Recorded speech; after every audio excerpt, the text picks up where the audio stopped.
जब आप सचमुच नत हो जाते हैं, तब आपके जीवन में वस्तुतः प्रसन्नता प्रतिष्ठित होती है। आपका परिचय होता है, पहला परिचय, कि प्रसन्नता होती क्या है।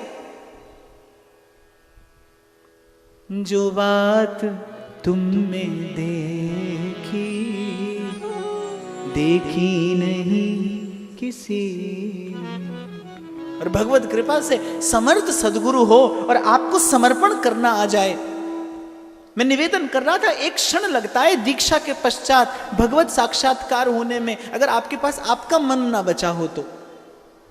आपके मन का जो संकल्प और विकल्प है वही तो, ये 3 हाथ की भीत तन हरि दर्शन में आड़, आपका ही तो मन। मैंने पहले दिन आपसे कहा था ना, कबीर कह रहे मन के हारे हार है और मन के जीते जीत, मन ही मिलावे राम से, मन ही करे फजीत। जब तक मन आपका आपके हाथ में है तब तक फजीत कराएगा। और यदि आपको मन देना आ जाए, मन देना आ जाए, सूरदास जी सच्चे हो गए, सच्चे दरबार में सच्चे हो गए। आप क्या करते हैं, आप झूठे होकर सच्चे दरबार में जाते और चिल्लाते हैं वहां जाकर, सच्चे दरबार की जय, सच्चे दरबार की जय। आप नहीं भी करो, सच्चे दरबार की जय तो है। सच्चे दरबार में गए, सच्चे हो जाइए, इसकी आवश्यकता है, चिल्लाने की आवश्यकता नहीं। सच्चे भगवान की जय अर्थात आप झुक जाना, भगवान की जय बोलना है, नत हो जाना प्रभु के सन्मुख, यही भगवान का जय घोष करना है। निगाह फक्र में शान सिकंदरी क्या है, और नजर में शोखी ना हो तो फिर दिलबरी क्या है। There are some gestures which don't need your words, there are some expression which don't need your words। कुछ भाव ऐसे होते हैं जिनको शब्दों की आवश्यकता नहीं होती। आप झुके हैं अर्थात आप भगवान का जय घोष कर रहे हैं। नेत्र करुणाद्र हो गए श्री वल्लभाचार्य महाप्रभु के, जब सूरदास जी का दैन्य देखा। दैन्य भगवान को खींच लेता है। हे दरबार दीन को आदर, रीत सदा चलिया। दीन की ओर भगवान की दृष्टि जाती है। हमारे शरणानंद जी महाराज जब जाते थे बिहारी जी का दर्शन करने, तो एक दिन पूर्णिमा के दिन जा रहे थे, बड़ी भीड़ मंदिर में, बेचारे धक्का खाते कहीं भीतर पहुंचे, और मेरे जैसे किसी व्यक्ति ने ऐसी उपहास कर दिया, बोले बाबा तो दिखे तो है ना है। प्रज्ञा चक्षु थे महाराज, सूरदास थे, बोले बाबा तो दिखे तो है ना है, तू क्या करेगो आगे जाके। तो बाबा हंसी, बोले भैया मोए ना दिखे, बिहारी जी है तो दिखे, मैं नहीं देख पाऊंगा तो प्रभु मुझे देख लेंगे। भगवान के सन्मुख होने की विधि क्या है, यही तो प्रभु के सन्मुख होने की विधि है। इसी घड़ी की तो प्रभु प्रतीक्षा करते हैं। सन्मुख होई जीव मोई जबहि, जब जीव जीव होकर आए, जब जीव मुझे स्वामी मानकर आता है तब सन्मुख होता है। और यदि ऐसे सन्मुख हो, जन्म कोटि अघना सही तब। मुझे बड़ी प्रिय लगती है ये 2 पंक्तियां। मैली चादर ओढ़ के कैसे, मैली चादर ओढ़ के कैसे, द्वार तिहारे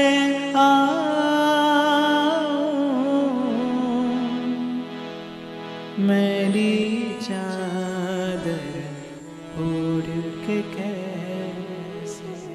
ये विनम्रता अपेक्षित है प्रभु के सन्मुख जाने के लिए। आप तो कितना तामझाम लेके भगवान के सामने जाते हो। कभी कभी गए हैं आप छोटे आदमी बनकर, आप तो जितने बड़े हैं नहीं उतने बड़े, उससे ज्यादा बड़े बन के जाते हो। इसीलिए वंचित रह जाते हैं आप, इसलिए उस कृपा दृष्टि से वंचित रह जाते हैं, इसलिए उस कृपा प्रसाद से वंचित रह जाते हैं। मंदिर जाना हो तो पहले पंडा पुजारी ढूंढते हो जो आपको आगे ले जाके दर्शन करा दे, ढूंढते हो कि नहीं। कहीं भी किसी तीर्थ पे जाते हो तो पहले आप सो कॉल्ड दर्शन की व्यवस्था करते हो। अरे नहीं होगा आपको दर्शन, चिंता की बात नहीं। मंदिर इसलिए नहीं जाया जाता आप भगवान को देखें, प्रभु के सन्मुख इसलिए हुआ जाता है कि प्रभु की दृष्टि आप पर पड़े।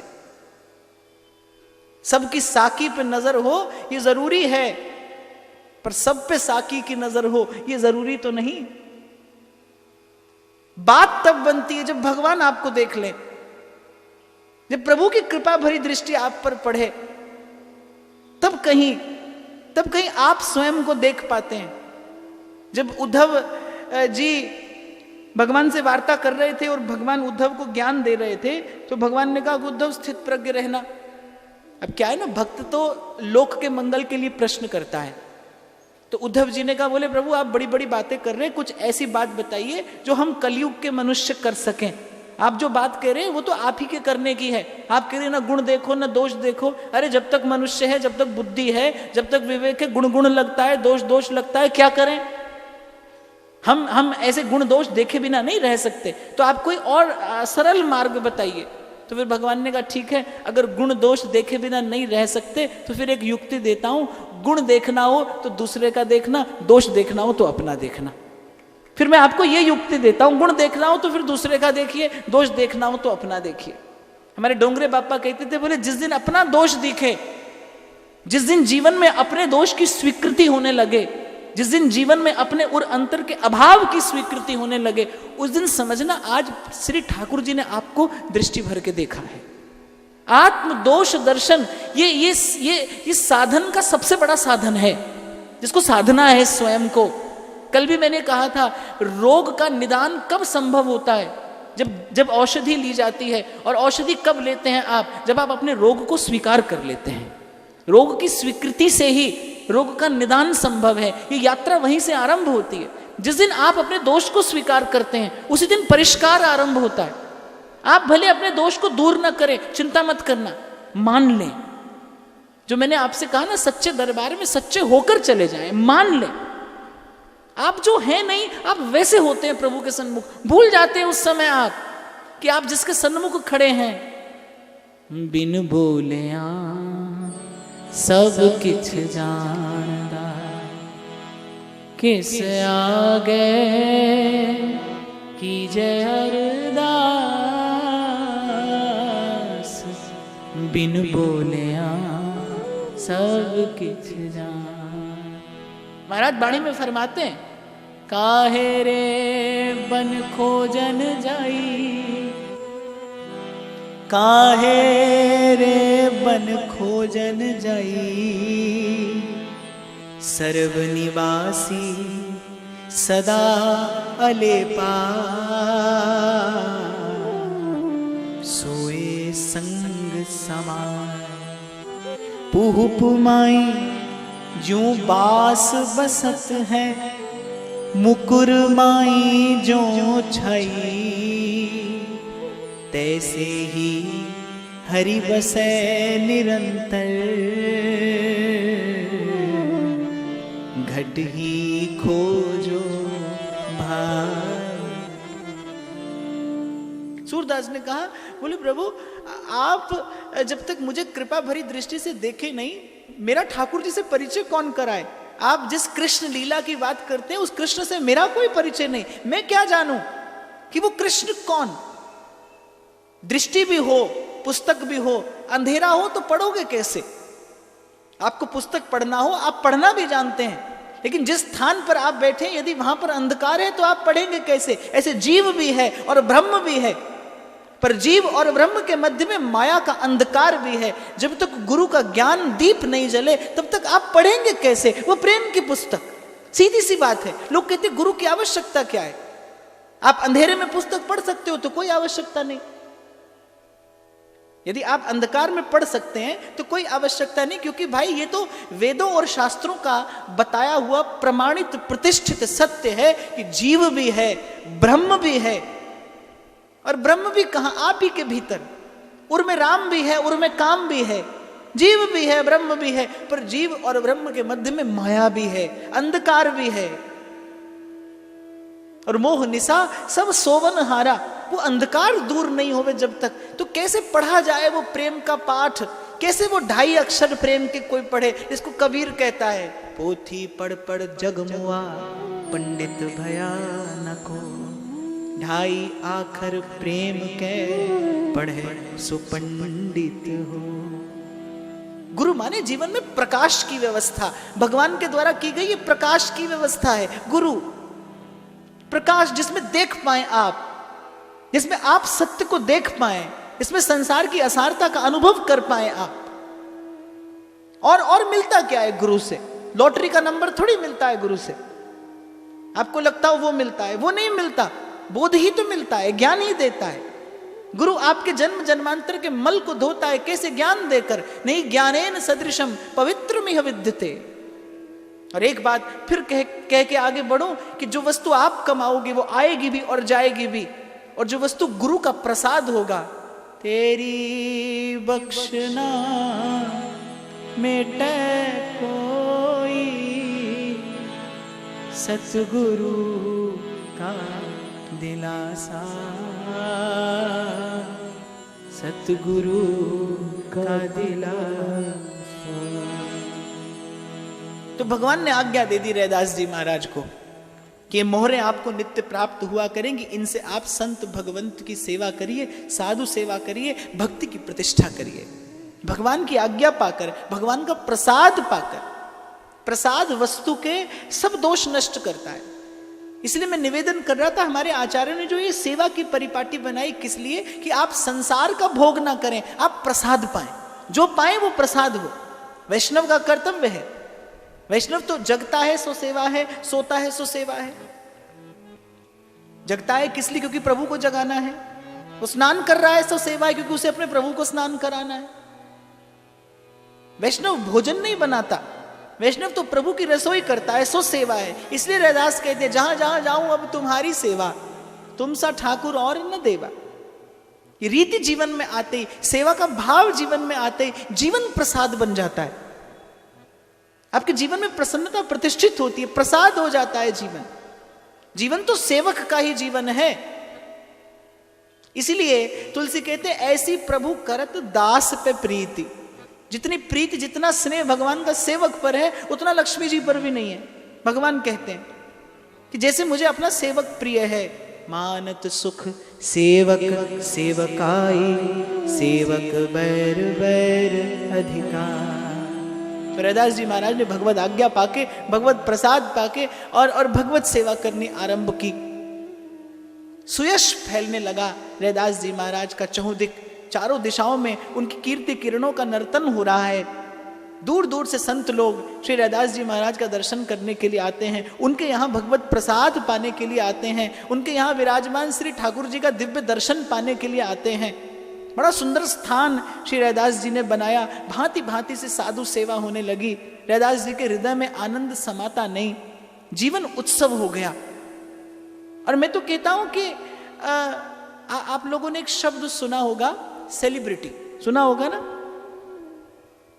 सेलिब्रिटी कौन होता है? मुझे तो ऐसे लगता है भाई, भक्त के जैसा सेलिब्रिटी कोई नहीं होता। Who is celebrating life every movement. वो सुबह से लेकर रात तक उत्सव मनाता है। हमारे वृंदावन में आप चले जाइए तो हमारे श्री राधा वल्लभ जी का नाम ही है नित्योत्सव विग्रह, जिनके यहां पर नित्य उत्सव है। जहां नित्य उत्सव है, नित्य प्रसन्नता है, प्रतिक्षण वर्धमान होने वाली प्रसन्नता।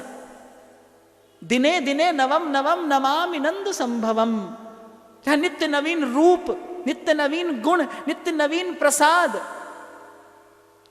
इसलिए ब्रज के संत तो कहते हैं, एक बार अयोध्या जाओ, 2 बार द्वारिका, 3 बार जाके त्रिवेणी में नहाओगे, 4 बार चित्रकूट, 9 बार नासिक में, बार बार जाके बद्रीनाथ होके आओगे, कोटि बार काशी, केदारनाथ, रामेश्वर, गया, जगन्नाथ आदि घूम घूम आओगे, पर होंगे प्रत्यक्ष जहां दर्श श्याम श्यामा के, उस वृंदावन सा कहीं आनंद नहीं पाओगे।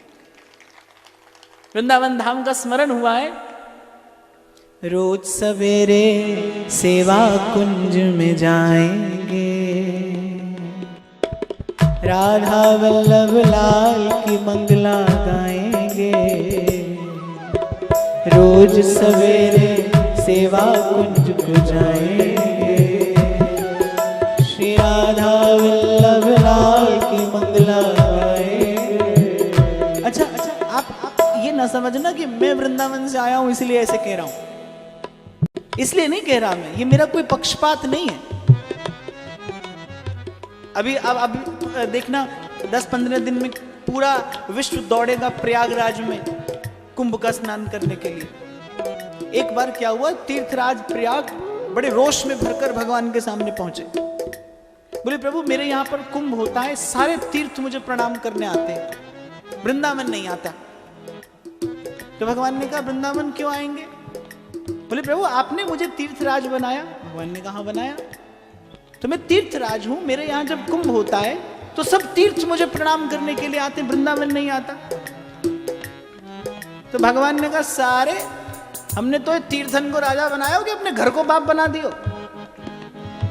बोले तुझे तीर्थ का राजा बनाया है, अपने घर का मालिक थोड़ी बनाया है। यद गत्वा न निवर्तन्ते तद धाम परम मम।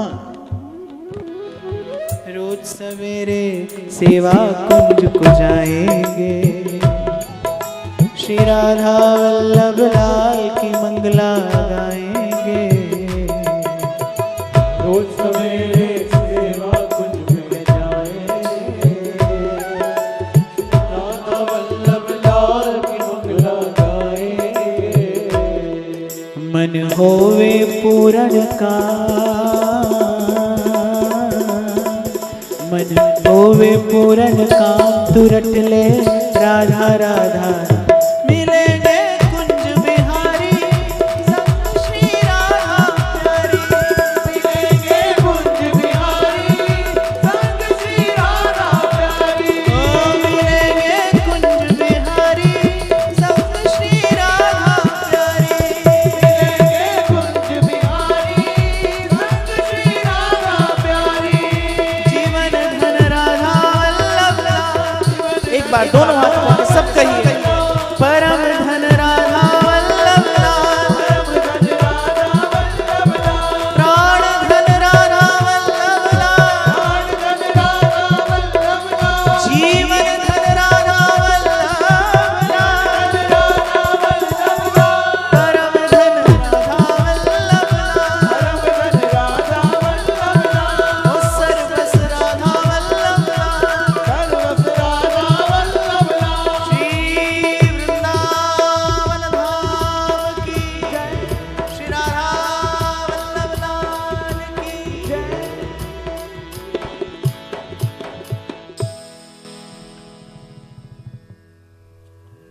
तो भक्ति प्रतिष्ठित हो गई रैदास जी की कुटिया में आकर।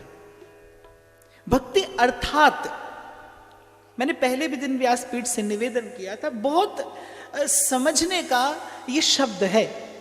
भक्ति कहते ही, भक्ति कहते ही आपके मन में पहला विचार आता है आरती, पूजा, तुलसी, चंदन। जो एक प्रथम आपके मन में भाव आता है भक्ति सुनते ही, वो यही आता है। जैसे धर्म शब्द सुनते ही आपके मन में आएगा हिंदू, मुसलमान, मंदिर, मस्जिद। But actually what is religion? गलत व्याख्या के कारण धर्म का जो भाव है वो दूषित हो रहा है। What is religion? Religion is lifestyle. कैसे जीवन जीते हैं आप, कैसे सोते हैं आप, कैसे जगते हैं, कैसे खाते हैं, घर पे अतिथि आ जाए तो कैसे आप उसका सत्कार करते हैं, आपके जीवन में कितना संयम है, कितनी तितिक्षा है, कितना धैर्य है, कितनी कितनी अपरिग्रह की वृत्ति है। बस ये सब बातें सिखाने के लिए धर्म है, मंदिर मस्जिद बनाने के लिए धर्म नहीं है। मुझे श्री गोपाल दास नीरज की 2 पंक्तियां याद आ रही हैं। उन्होंने कहा कि भाई अब तो कोई ऐसा मजहब चलाया जाए, अब तो कोई ऐसा मजहब चलाया जाए जिसमें बस इंसान को इंसान बनाया जाए, जिसमें इंसान को इंसान बनाया जाए। आग लगी है गंगा में भी और झेलम में भी, आग लगी है गंगा में भी, झेलम में भी। कोई मुझ तीर्थ यात्री को बताए कि कहां जाके नहाया जाए। कोई ऐसा मजहब चलाया जाए जिसमें बस इंसान को इंसान बनाया जाए। और आप देखोगे, इसीलिए मैंने आज आरंभ में कहा किसी ने कहीं से भी आरंभ किया हो, लेकिन पहुंचा प्रत्येक व्यक्ति प्रेम में, विश्राम प्रेम में पाया। कबीर भी बिल्कुल ऐसी ही बात कहता है। दास कबीर ने ऐसी ओढ़ी, दास कबीर ने ऐसी ओढ़ी, जो की त्यों धर दीनी चदरिया, झीनी रे झीरी चदरिया राम नाम रस भीनी चदरिया झीरी। अरे भगवान बनना कौन मुश्किल है बाप? इस संसार में भगवान बनना क्या मुश्किल है? और भारत देश में तो बिल्कुल भी नहीं है। बुरा मत मानना, और मानना तो मानना, यहां तो बिल्कुल भी नहीं है। अरे किसी दफ्तर में चपरासी लगना हो तो एक योग्यता चाहिए आपको, वो पूछेगा कुछ 10वीं 12वीं पढ़े हो कि नहीं। और यहां गुरु बन के बैठना हो तो कोई योग्यता नहीं चाहिए, आपको 2-4 बात बनानी आती हो, 2-4 चुटकुला सुनाना आता हो, 2-4 गीत गाना आता हो, थोड़े से अच्छे दिखते हो आप, बस थोड़ा नाटक चेटक करना सीख लो और बन जाओ। कौन रोकने वाला है? आप गुरु बनो, चेला आपको भगवान बना देंगे।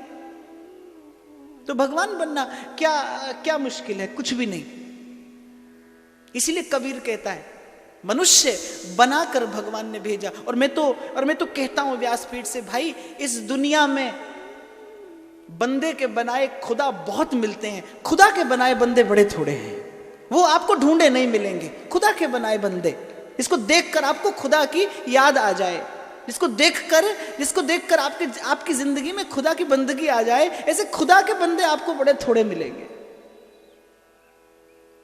दास कबीर जतन से ओढ़ी, जो की त्यों धर दीनी चदरिया झीनी रे झीनी चदरिया राम नाम रस भीनी चदरिया झीनी रे झीनी।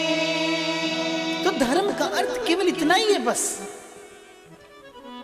आपकी जीवन शैली क्या है?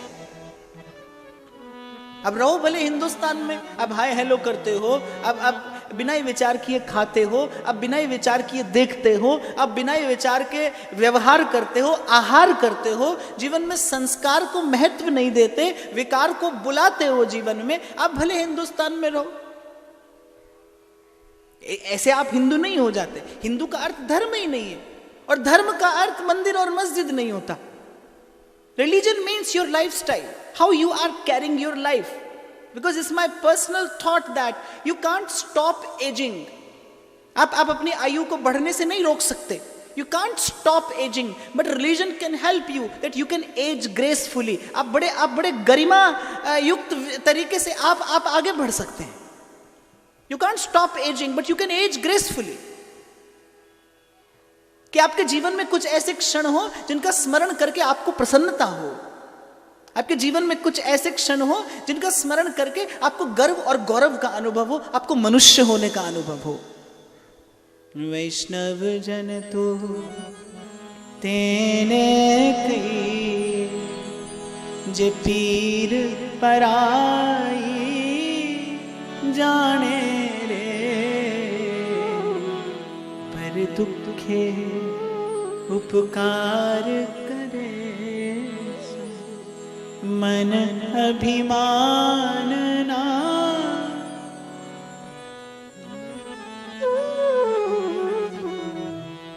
सकल लोक सौने बंदे निंदा ना करे केनी रे.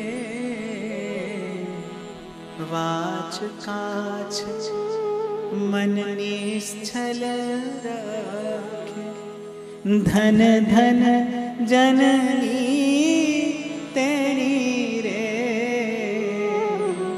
वैष्णव जन. धर्म आपको यही जीना सिखाता है. धर्म आपको राम कृष्ण करना नहीं सिखाता. धर्म ईश्वर अल्लाह करना भी नहीं सिखाता. जो बांट देता है, जो तोड़ देता है, जो आपके मन में विष बोता है, वो धर्म कैसा? वो बेकार है. सर से उतार कर धर दीजिए.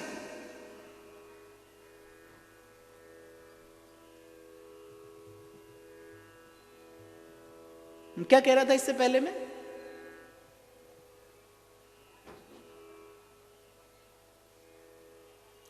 मैं 3 दिन से कह रहा हूं।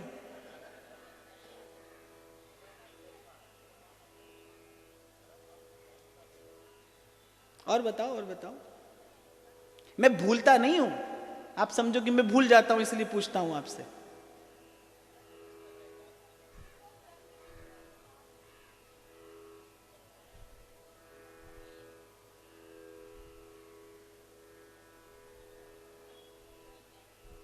हाँ, आप थोड़ा थोड़ा पास पहुंच गई। मैं ये कह रहा था कि केवल इसी का अर्थ गुरु है कि जो जीवन में प्रकाश ले आए, जो आत्मदोष देखना सिखा दे, पर गुण दर्शन करना सिखा दे, जो आपको ये युक्ति दे दे, और जो युक्ति से आपको जीवन मुक्ति की ओर ले जाए।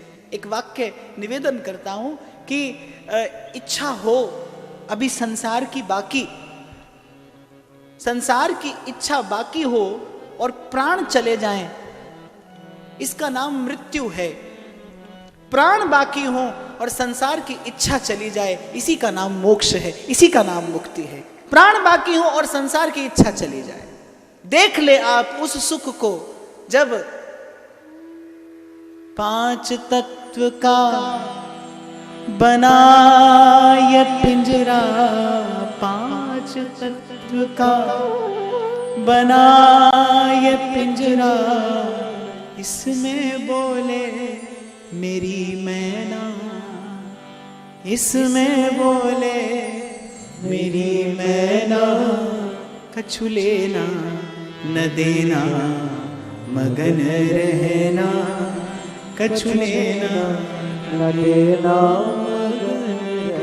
बुरा मत मानना, आप और मैं केवल आकार से ही तो मनुष्य हैं, विचार से अभी कहां मनुष्य हो पाए। विचार तो बंधा है संसार से। संसार माने द्वंद, दुविधा। संसार माने घर दुकान फैक्ट्री बंगला गाड़ी नौकर चाकर नहीं। संसार माने दुविधा, द्वंद, मेरा और तेरा, अहमता और ममता, इसका नाम संसार है। तो जब तक विचार में संसार है, जब तक मन बंधा है इस विचार से, तब तक मनुष्य होने का अनुभव कैसे होगा। कहां आपने अनुभव किया साधन धाम मोक्ष कर द्वारा, कहां आपने अनुभव किया ईश्वर अंश जीव अविनाशी, चेतन अमल सहज सुख राशि। इसलिए आपको स्मरण हो तो पहले दिन मैंने कहा था भाई केवल बूढ़े होकर मर जाने के लिए थोड़ी संसार में आए आप और मैं। इसीलिए भगवान ने संसार नहीं रचा, इसलिए ये मनुष्य का तन नहीं दिया, ये साधन नहीं दिया, ये जीवन नहीं दिया, और इसीलिए मन भी नहीं दिया आपको। इसके लिए मन नहीं दिया। केवल इस प्रकार टूट फूट कर, जरा जीर्ण होकर, जर्जर होकर मृत्यु को प्राप्त होने के लिए मनुष्य नहीं आया संसार में। ब्रह्मभूत प्रसन्नात्मा, प्रसन्न होने के लिए आए हैं आप यहां। और फिर दोहरा दूं, आध्यात्मिक व्यक्ति का सबसे पहला लक्षण है कि प्रसन्न हो, प्रसन्नता हो उसके पास में, आह्लाद हो उसके पास में, जीवन का आनंद जिसने अनुभव किया हो, प्रसन्नता हो जिसके पास, जो आपको आपके रहते ये अनुभूति कराए।